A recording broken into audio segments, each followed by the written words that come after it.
It's time now for a look at today's newspapers here in France with our press reviewer Florence Vimino. Hello, Florence. Hi, Lorna. So that violent attack in Libya on Tuesday is still getting a lot of coverage here in France, isn't it? That's right. We're going to start by looking at Le Parisien that wonders how can a video send the planet into turmoil. And inside the Parisien, they interview Malik Shibel, who's a specialist on Islam. And he says that we must understand that the relationship that Muslims have to images is something very new for them, at least in the last decade or so. And this concerns, of course, the non-elite.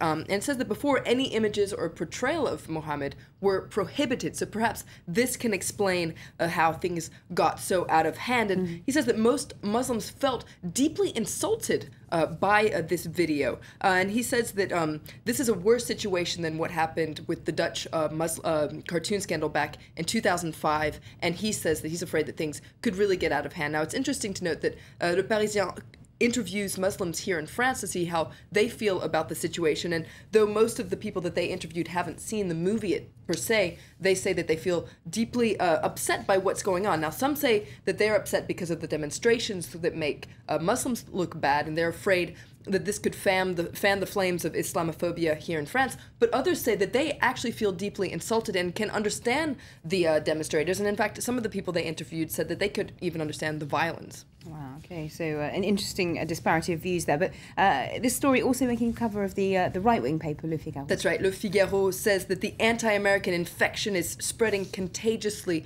across the Arab world. And in their editorial, they call this the sour fruits of the Arab Spring. And it says that this is proof that there's a small fringe of Islamist radicals that are trying to take control of Islam in general. And it says it's too bad because the American ambassador in Libya was actually a big ally to Libyan rebels who ousted Muammar Gaddafi. And it says that, in fact, the U.S. has been a big help to a lot of the rebel movements during the Arab Spring. Now, Le Figaro, in their editorial, points out that all eyes today are going to be in Muslims when they leave mosques on today, Friday, the day of prayer. And it says that it's time for those who fought the Arab Spring to decide once and for all which camp they want to join. Now, according to the Figaro, they have a pretty black and white vision of things. There are two camps, either democracy, and part of that means defending freedom of speech, even if that includes insults and blasphemy. And Le Figaro says that the other camp is fundamentalism, Al-Qaeda, and even a path somewhat similar to what happened in Iran. And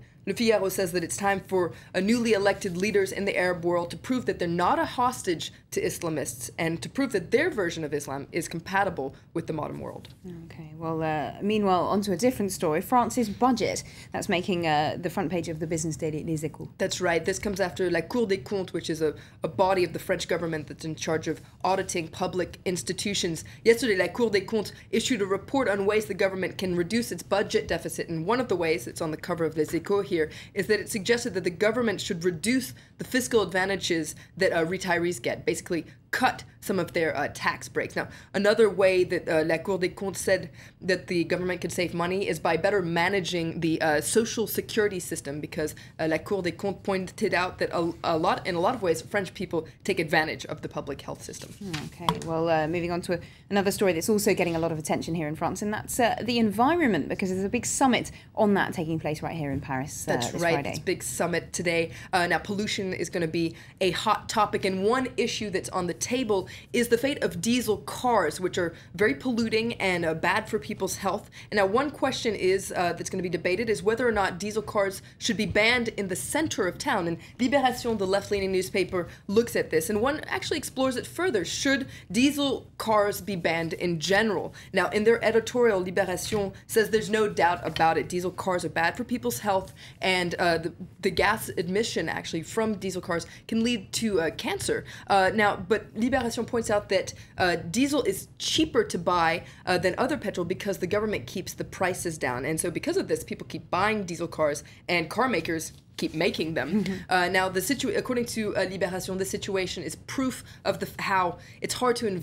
enforce environmental policy in a time of an economic crisis, but it says that the government needs to make a radical decision, and health should come first. But according to Libération, nobody seems to want to be hearing that right now. And Le Parisien looks at other big challenges that are going to be debated during this environmental summit. Among them is putting in place a green tax, which would mean that big polluters are taxed more.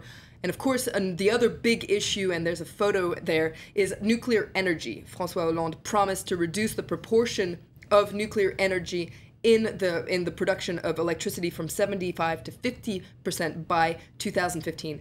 That, of course, would mean pushing for the production of renewable energy. Remains to be seen whether or when that will happen. Okay, well, thanks very much indeed, François Bellino, for that look at today's French newspapers.